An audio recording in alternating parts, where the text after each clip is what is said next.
How many people think they understand what racism is? Show of hands.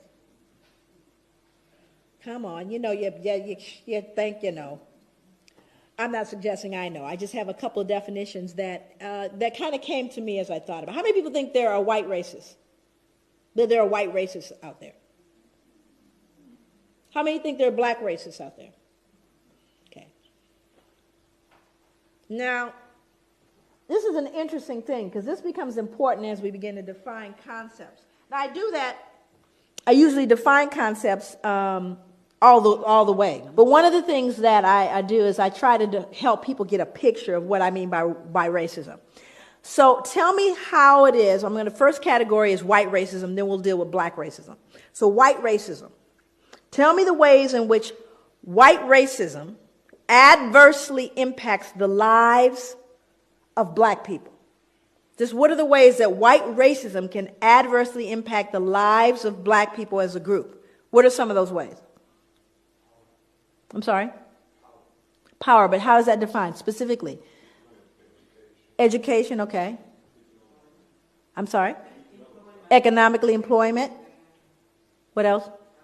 Housing, what else? Policing. Why are we here today?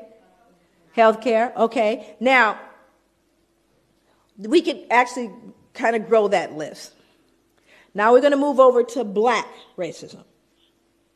Tell me the ways in which black racism adversely impacts the lives of white people as an entire group. Thank you. The reason why you become silent, there's one that always comes up, and that's fear. White people are afraid of black people. They are afraid of us. And it's a very interesting thing because black people know it. We know white people are afraid. But you have to start getting into the psychology. What are you afraid of? Why are you afraid?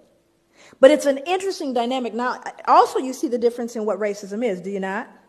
Racism implies you have not just prejudice, but the power to do something with that prejudice. Now, I don't like you, not only that, but I'm going to control whether you can get, I may say I hate you. I hate white people. I hate them. It's not going to change you getting that, loan when you go to the bank. I can hate you all the way to the bank. Not going to change. Do you see the difference? That whereas white racism says, not only do I not like you, but I'm going to change the impact of where you can live. I'm going to determine with that racism where your powers are. You following me? And I'm talking about as a group, not an individual, because people said, I remember when my uncle didn't. I'm not talking about your uncle. I'm talking about the whole group. I'm not talking about an incident. That's a difference. But white people are afraid. So let's get into how this fear impacts criminal justice. Because if white people in this room are afraid of black people, guess who else is afraid of black people? Only they have guns. So, now let's look at what he said. Simply put, white cops are afraid of black men. We don't talk about it. We pretend it doesn't exist. We claim color blindness. We say white officers treat black men the same way they treat white men, but that's a lie. And here's a big one. In fact, the bigger, the darker the black man, the greater the fear. Any big black men in here? You got a big old bullseye on you, even if you got the suit on. And it's the truth, because statistics bear it out. The African community knows this. Hell, most whites know it. Yet, even though it's essential, if not the defining ingredient in the makeup of police racism, white cops won't admit it to themselves or to others. He goes on to talk about actually learning it in the academy. Norm Stamper, he told on everybody. He had folks indicted. He now lives in a cabin on a mountain somewhere in the San Juan Islands. That's where he lives. Nobody knows where he lives because he knows they're coming after him, and they have. This is a statement from the book also. Race and class discrimination are all too real in every phase of the criminal justice system, from arrest to sentencing. Impoverished black defendants, and this is going to sound familiar to you, are far more likely to wind up on death row than richer middle-class whites, or the 3,000, and of the 3,700 inmates now awaiting execution nationwide, 43% are African American. Black defendants are not accorded the same due process rights as whites. Their cases are not given the same scrutiny and consideration afforded to white defendants. Not now, Not ever, not in this country. This is what the man said. It was dismal. But he doesn't believe it's possible in the current system.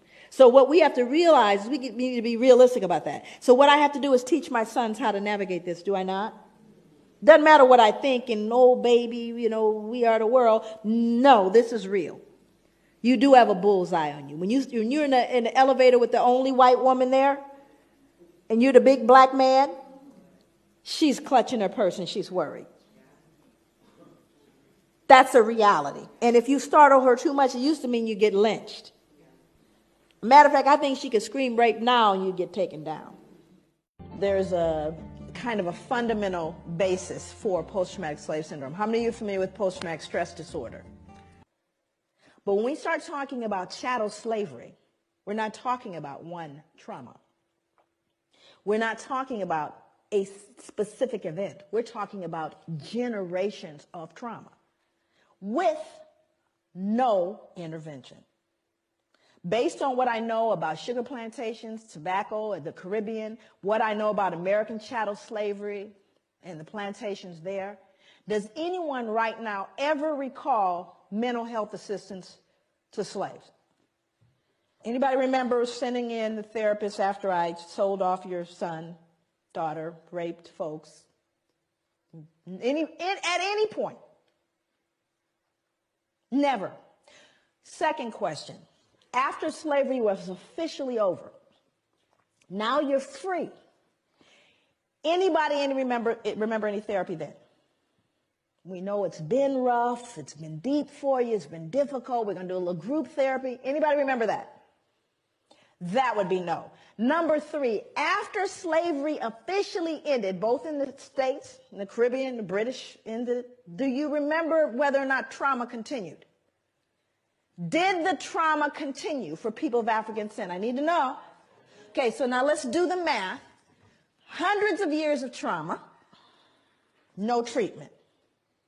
Freed, more trauma, no treatment. What do you do the math? Do you think there may be residual impacts of that trauma? Of course there is. It didn't end, friends, and it hasn't ended yet.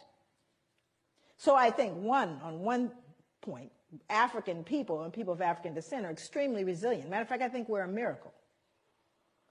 Far be it for us to pathologize or to look and cast this idea of weak and sick people. Oh, on the contrary, I'm profoundly resilient because we've done everything we've done thus far with no help, with not even the ability to have this discussion. As though it were possible, we escaped injury in all those hundreds of years and the years that follow. So this kind of journey I'm going to take you on is going to be one that really gives a perspective on what this trauma was, what it looks like, and clinically, what is post-traumatic stress disorder? What does it look like? Now, let me give you a little snapshot. We'll get into it in more depth a little later. But post-traumatic stress disorder, if in fact you are diagnosed with that, again, remember, direct or indirect trauma, here are some of the symptoms. A feeling of foreshortened future. Now, what does that mean? A feeling, well, you're not going to live long. How many of you are running into young people that don't believe they're going to make it past their 20s? Feeling of foreshortened future. Exaggerated startle response. Outbursts of anger. Difficulty falling or staying asleep. Hypervigilance. Right? These are symptoms of post-traumatic stress disorder. This is like DSM stuff, Diagnostic Statistical Manual Mental Disorders. It's in there. And there's a whole listing of all these symptoms. Now, I want to roll it back so you can understand what the transmission theory is, because I'm going to talk about transmission. So how does a person that's been traumatized by post-traumatic, literally has a diagnosis of post-traumatic stress disorder, and can we, if we are logical and we are reasonable people, assume that a fair number of Africans had to have had post-traumatic stress disorder? You think? I'm not talking about us, I'm talking about them. Untreated, though, right? Okay, so now let's do the math. Mom, who saw dad sold or sister raped, has post-traumatic stress disorder. Still mom, though, right? Only mom now has outbursts of anger, feeling of foreshortened future, difficulty falling or staying asleep, hypervigilance. That would be mom. Now, Johnny or Mary or Shaquisha did not have the original trauma. But what are they learning? This is called social learning theory. What am I normalizing? Exaggerated startle response, outbursts of anger. Are you following me? So I didn't have to be traumatized. Now, the other thing is, do you think Johnny and Mary got traumatized too?